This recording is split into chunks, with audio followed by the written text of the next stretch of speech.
Oke guys, kembali lagi ke gua Jas Gundam Past Explorer.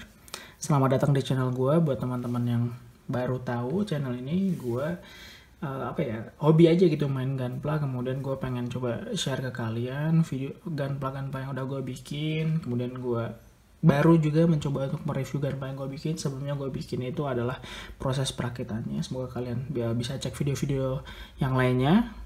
Kemudian di sini gue pengen coba nge-review salah satu kit pertama gue. Ini sebenarnya kit yang ketiga sih yang gue punya gitu. Gue belinya sekitar bulan Mei kalau nggak salah 2020. Oh ya, gue baru main Gunpla ini dari April gitu. Jadi mohon maaf kalau misalkan ya gue pemula gitu. Cuman ya nggak apa-apa gitu kan, sharing aja gitu. Kalau misalkan ada yang lebih pro, ada yang punya masukan, mungkin ada yang kata-kata gue yang salah gitu ya, silahkan kasih komentar kalian di kolom komentar. Semoga kita bisa sama-sama belajar gitu dan berdiskusi tentang Gundam plastik gitu. Nah sekarang kita ke SD Extender Astray Red Frame gitu. Salah satu Gundam menurut gue ini dari segi di antara SD Extender yang lain, ini adalah Gundam yang paling keren dari lini SD Extender gitu. Bahkan kalau misalkan kalian lihat, banyak banget orang yang suka Astray Red Frame itu. Salah satu Gundam plastik yang paling terkenal modelnya gitu. Kalau SD ya jelas murah gitu kan. Ini gue beli 95 atau 105 gitu gue lupa. 95 kalau nggak salah, 95 ribu gitu. Jadi kalau SD Extender itu berarti kalau misalkan teman-teman tahu itu rentangnya sekitar 88, yang gue tahu paling murah ya 90.000, 88 atau 90.000. Kemudian yang paling mahal sih banyak, ada 150.000 juga dijual gitu. Tapi menurut gue ini harga normalnya adalah rentang 90 sampai 115 atau 120 lah. Soalnya ini banyak yang suka gitu. Jadi emang cenderung lebih mahal daripada SD Extender yang lain gitu kalau gue perhatiin ya gitu. Nah, kita mulai dari kelebihan. Oke, kelebihan ya. Jadi SD Extender ini dia punya kelebihan artikulasi. Jadi dia, nanti gue liatin satu-satu artikulasinya. Kemudian dia stikernya banyak gitu kan, dibandingin sama yang lain. Ini bisa kelebihan bisa kekurangan sih. Kebanyakan bilang kalau stikernya banyak itu kekurangan gitu kan. Cuman kalau misalkan kalian pengen custom, pengen repaint itu, nah ini sebenarnya cocok banget gitu. Artinya kalian gak usah pasang stiker, kalian repaint aja custom gitu kan. Gitu. Kelebihan kekurangan ada apa lagi ya? Kalau oh iya, kekurangan nih seperti biasa ya. Kalau misalkan SD Extender itu di kakinya itu ada kayak semacam lubang gitu. Jadi kalian kalau misalkan nggak suka itu bisa ditempel pakai putih gitu. Ya koreksi kalau gue salah ya sebutannya apa gitu kan, alat semacam bukan plastisin ya, gue nggak tahu juga itu apaan gitu, putih. Jadi kalau misalkan kalian tempel di sini, gue lihat video orang gitu kan, dia nanti bisa jadi mengeras terus jadi kayak menyatu gitu, jadi kayak plastik, jadi kayak nggak berlubang lagi gitu kan. Terus ini gue udah panel line, jadi mohon maaf kalau misalkan panel line rada berantakan. Gue pakainya marker biasa, belum pakai yang Gundam marker, cuman ya namanya juga masih belajar gitu kan. Kemudian coba kita cek artikulasinya atau senjatanya dulu deh, kita cek dulu senjatanya. Nah, menurut gue salah satu kelebihan Astray Red Frame adalah senjatanya, yaitu pedang katana itu. Dimana di sini kalau kalian lihat ini nggak tahu, maksudnya kalau kita pose-pose pakai katana tuh rasanya keren aja gitu. Dan dia emang salah satu kelebihannya gitu, dia modelnya kayak samurai gitu.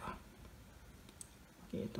Banyak juga sih yang punya model samurai, cuman salah satunya itu Astray Red Frame gitu. Sebenarnya Astray itu ada banyak juga, ada Astray Blue Frame dan lain. Cuman kalau SD Extendernya baru ada Astray Red Frame setahu gue gitu ya. Sama ada juga satu Sengoku Astray dari SDBB gitu, cuman gue belum sempet beli. Ini shieldnya standar lah ya. Kalau kalian tahu, ini sebetulnya peraknya ini masih stiker gitu. Ini peraknya stiker, bagian emas di sini stiker, balik kanan gitu kan. Terus ditutup ini sarung pedangnya merah, ini stiker, ada satu bagian yang campur merah sama emas stiker. Terus di sini garis-garis merah juga stiker. Terus di sini juga ujungnya stiker juga gitu. 1, 2, 3 gitu. Kemudian shieldnya nih kalau kalian perhatiin warna dasarnya tuh abu-abu gelap gitu. Kemudian ini putih, nih stiker semua nih, putih pinggirnya nih stiker semua. Kemudian merah di sini juga stiker, terus di sini merah ini juga stiker gitu. Jadi banyak banget stikernya dibandingin sama SD yang lain gitu. Apalagi sama HG, MG itu inilah nggak bisa dibandingin gitu kan. Kemudian di sini di kepala ada stiker hijau, kemudian di sini hitam kiri kanannya juga stiker. Kemudian di sini matanya standar lah stiker semua stiker. Ya hampir semua Gundam matanya stiker sih pasti gitu ya. Minimal di mata tuh stiker gitu. Terus di sini ada 1, 2, 3, 4, 5, 6, 7, 8, 9. Wah, di dadanya ada 9 stiker gitu. Rata-rata merah, kemudian kiri kanannya ada perak di sini kalau misalkan kalian bisa lihat tuh, ya, perak. Terus di waist depannya ini ada stiker juga 1, 2 gitu. Terus di kakinya di sini 1, 2, 3, 4, kemudian di telapak kakinya 5, 6 gitu. Nah, kemudian oh ya di tangan kiri kanan ini ada stiker putih gitu. Di kepala bagian belakang kita lihat di sini juga ada stiker. Nah, ini nggak sebanyak apa Gundam Exia apa SDX standar yang pernah gue liatin. Jadi ini tidak sebanyak yang itu, cuman ya tetap aja banyak stiker kan, kadang-kadang orang suka kurang apa ya, kurang serkah gitu, maksudnya ya lebih baik stiker sedikit gitu. Cuman ya udah nggak apa-apa gitu kan, kalian jadi bisa custom atau misalkan repaint gitu kan gitu. Kemudian kita cek artikulasinya mungkin ya sekarang ya. Jadi standar kepalanya atas bawah kiri kanan, pengen bisa muter cuman sebetul kehalangan nih sama bahu sama bagian backpacknya gitu. Jadi kayaknya nggak bisa muter, jadi nggak usah kita paksain, nggak apa-apa, santai aja. Kemudian bahu lengan double join, dia di dalamnya ada apa ya nyebutnya, kalau orang itu nyebutnya polycaps, cuman gue nggak tahu itu bener atau enggak, pokoknya double join lah. Jadi dia bisa rada maju. Kalau misalnya kalian lihat salah satu pose yang luar biasa adalah dia bisa megang pedang pakai 2 tangan gitu. Itu jarang banget yang bisa, apalagi kecil-kecil kayak gini gitu kan. Kemudian dia di sikunya tuh juga ada apa ya, ada sendi gitu tuh, jadi dia bisa gerak gitu kan. Soalnya SDBB, SD Sangoku Soketsuden itu gak ada sikunya gitu, jadi dia fix gitu. Kemudian ada ball joint di sini di telapak tangannya, itu sama kiri kanan.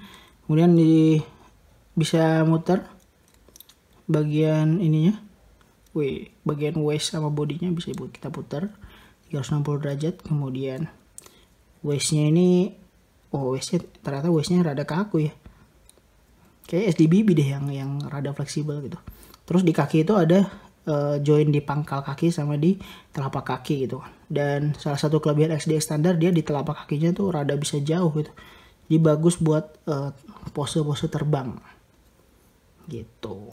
Tadi segi artikulasi, kalau dari segi detailing kalian bisa lihat di sini warna di stikernya di bagian dada. Kemudian di bagian kakinya sih yang detailnya itu keren banget, maksudnya detail banget gitu. Kalau gue lihat banyak garis-garis yang bisa di panel lain gitu kan.